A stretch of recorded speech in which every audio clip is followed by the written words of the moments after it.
Bonjour à toutes et à tous, mon nom est François Parlant et aujourd'hui j'ai le plaisir de vous montrer comment réaliser un tuto vidéo, une capsule de cours, à partir de l'outil le plus familier qui soit pour les profs, PowerPoint. C'est parti!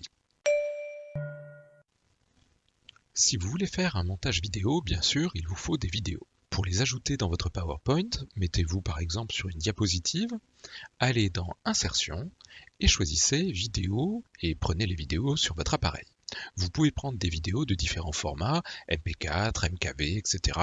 Vous pouvez voir celles qui fonctionnent sur votre PowerPoint. Une autre solution serait tout simplement de faire des glissés-déposés. Je vais donc réduire ici mon PowerPoint et vous voyez, j'ai des vidéos dans un explorateur. Tiens, je vais prendre celle-ci. Je peux la glisser, la jeter et vous voyez que PowerPoint va la redimensionner pour la mettre à la taille qu'il estime être la bonne. Personnellement, c'est rarement le cas. Je vais donc ajuster dans un coin ma vidéo, me mettre sur le point pour l'étirer et ainsi ma vidéo prendra toute ma diapo. Vous comprendrez qu'il est parfois difficile quand on fait un tuto de la faire d'une seule longue prise. Il est donc plus facile de faire des petits bouts, en plus ça vous permet de reposer votre voix et peut-être d'éviter les bafouillements qui se produisent lorsque l'on fatigue. Prenez donc une deuxième diapo et prenez une autre vidéo. Tenez par exemple, on va en prendre une qui est directement sur mon bureau. Là encore, vous voyez que PowerPoint l'ajuste, il faut que je modifie la taille. D'ailleurs, si vous pensez que vous en avez un petit peu marre d'avoir ces tailles qui se réajustent, au lieu de prendre des diapos avec des titres, créez des diapos qui sont complètement vides.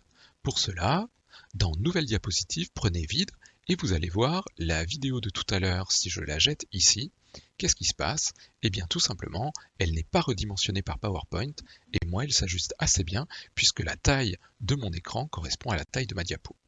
Et comme je vous l'ai dit, vous pouvez prendre différents formats, des MP4, des MKV, etc.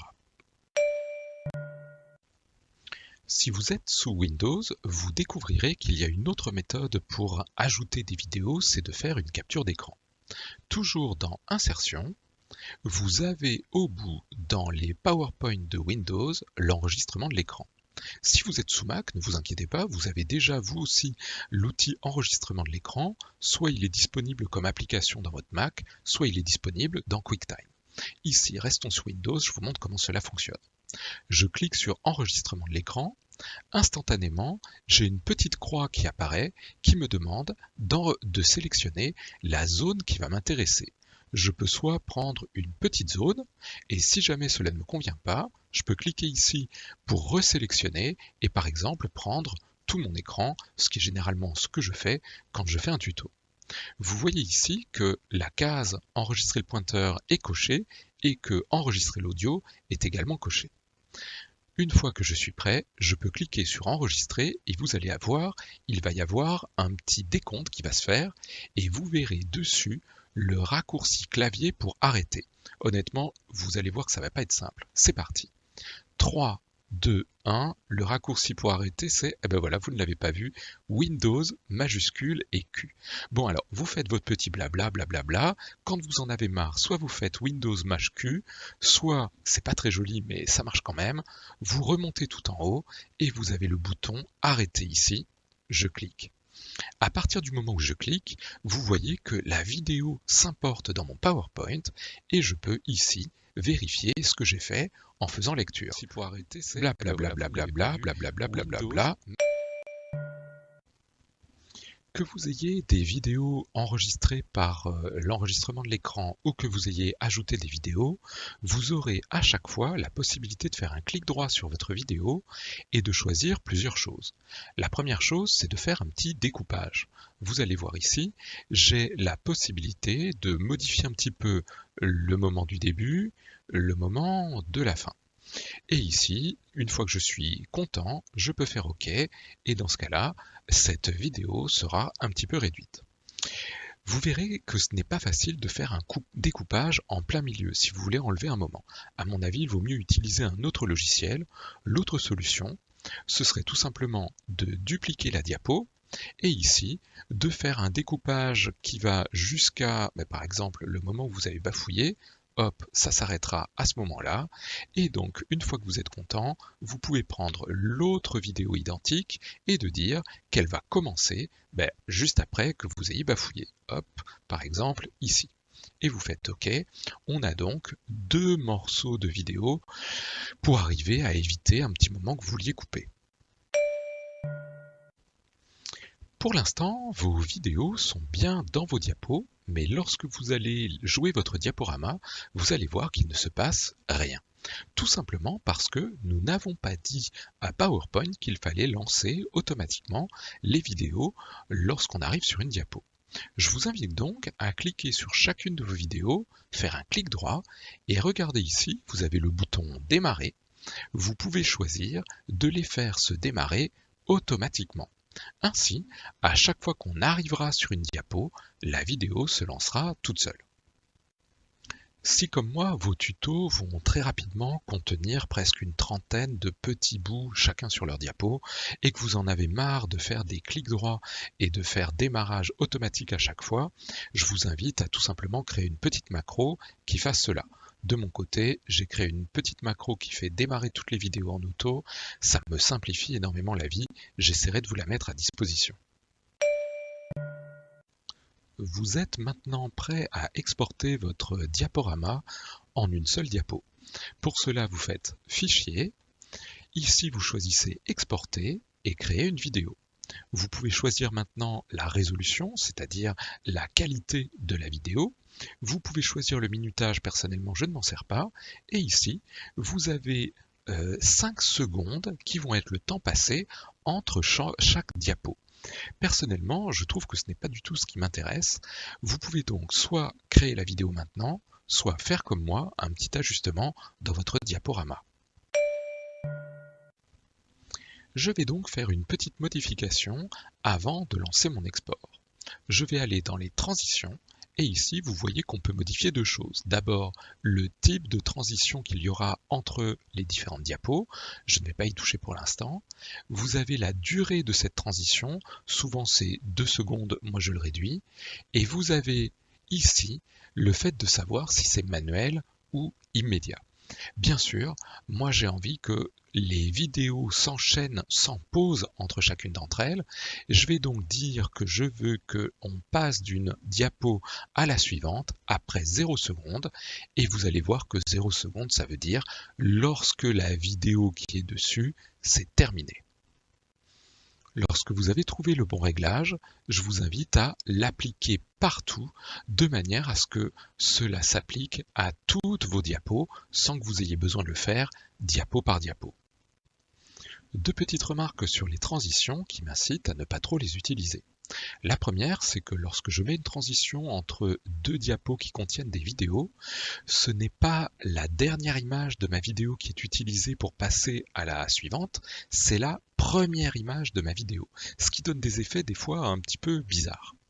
Une deuxième chose, lorsque vous utilisez certaines transitions, par exemple les tourbillons, vous allez voir que cet effet alourdit énormément votre vidéo finale.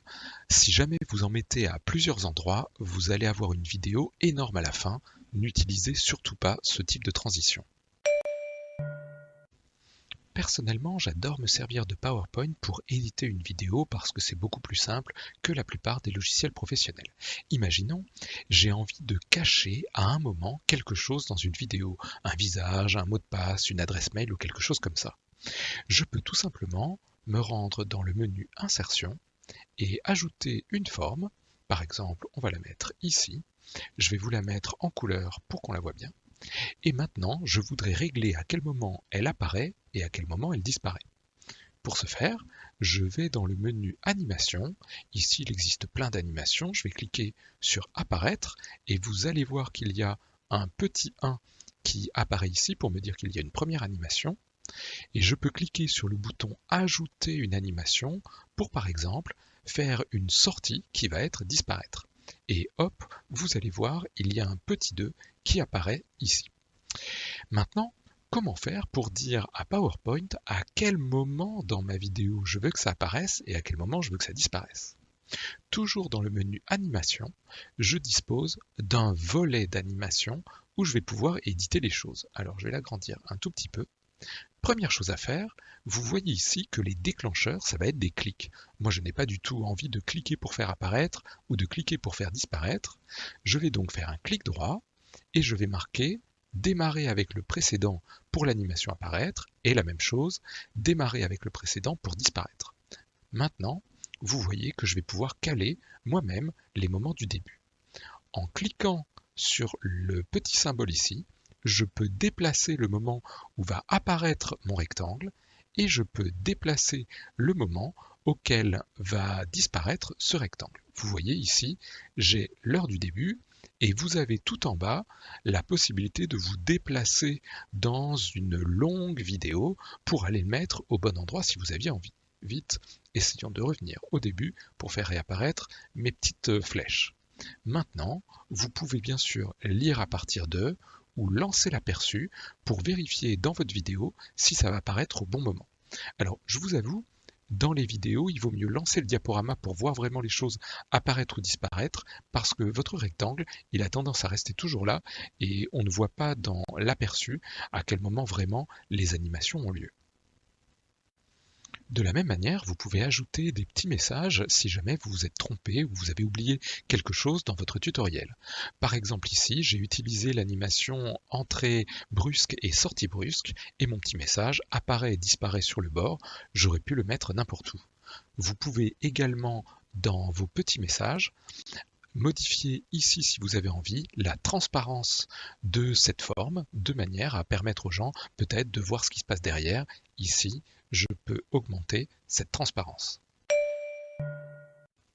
C'est également ce volet animation qui va me servir lorsque, dans mes diapos de transition, je veux avoir une animation sur mon titre. Par exemple, ici, j'aimerais bien avoir le titre qui augmente un petit peu de volume et j'aimerais aussi avoir un petit sting, c'est-à-dire une petite musique de transition, un petit ting ou quelque chose comme ça. Ici, par exemple, vous voyez que les deux, pour l'instant, attendent un clic pour démarrer. Ce n'est pas du tout ce que je veux. Je vais donc les mettre tous les deux en démarrer avec le précédent. Et ensuite, je peux choisir dans quel ordre et à quel moment les uns vont avoir lieu. Vous pouvez aussi changer tout simplement l'ordre en montant un élément par rapport à l'autre et vous pouvez faire toute votre gymnastique. À propos du son, vous avez la possibilité d'en insérer en allant dans Insertion et en choisissant Audio et en prenant un son sur votre PC. Personnellement, je me suis beaucoup servi des outils YouTube Creator qui contiennent des bibliothèques avec des sons sans licence. Lorsque vous êtes sur un son, vous pouvez cliquer dessus et vous avez un menu avec tous les paramètres qui concernent ce son. Notamment les fondus en entrée qui font monter progressivement le volume de ce son et les fondus en sortie qui le font baisser à partir d'un certain ou sur un certain nombre de secondes à la fin. Bien sûr, on a d'autres outils comme par exemple le fait de répéter une musique par exemple jusqu'à la fin du diaporama et l'outil lire en arrière-plan. Cet outil vous permet de dire que un son va démarrer sur une diapo et se poursuivre sur les autres. Donc, vous avez juste à changer la durée de la diapo dans les transitions et votre son va continuer. Si jamais vous voulez que la vidéo, la transition, ne se fasse qu'à la fin du son, il faut décocher ce petit élément. Il ne vous reste plus qu'à faire votre diapositive de fin ou vos diapositives de fin avec leurs enchaînements. Si j'étais vous, j'essaierais de trouver des choses relativement simples. Vous noterez que par exemple ici, sur certaines diapositives d'animation, vous avez la possibilité de faire des choses assez intéressantes, mais qui finalement ne sont pas toujours très lisibles par les gens, surtout lorsque les vidéos sont regardées sur un téléphone. En tous les cas, pensez bien à mettre ici un démarrage avec le précédent, de manière à ce que cela démarre dès le début de votre diapo. Vous pouvez maintenant vérifier que tout fonctionne en vous mettant sur la première diapositive et en lançant le diaporama. Vous pourrez voir si les audios se lancent bien, si les vidéos démarrent comme il faut, etc. Une fois que vous avez fait votre vérification, vous allez dans Fichier, Exporter. Vous pouvez cliquer sur Créer la vidéo et enfin créer votre vidéo. Vous noterez tout en bas de PowerPoint une petite barre qui vous affiche l'évolution de la conversion, de la création de la vidéo. N'essayez pas d'ouvrir le résultat tant que cela n'est pas fini, c'est normal, il faut un petit peu de temps et plus votre diaporama contient de vidéos, plus cela va prendre de temps. Patience. Voilà, j'espère que ceci vous a plu. Très bon tutoriel à toutes et à tous. À bientôt, au revoir.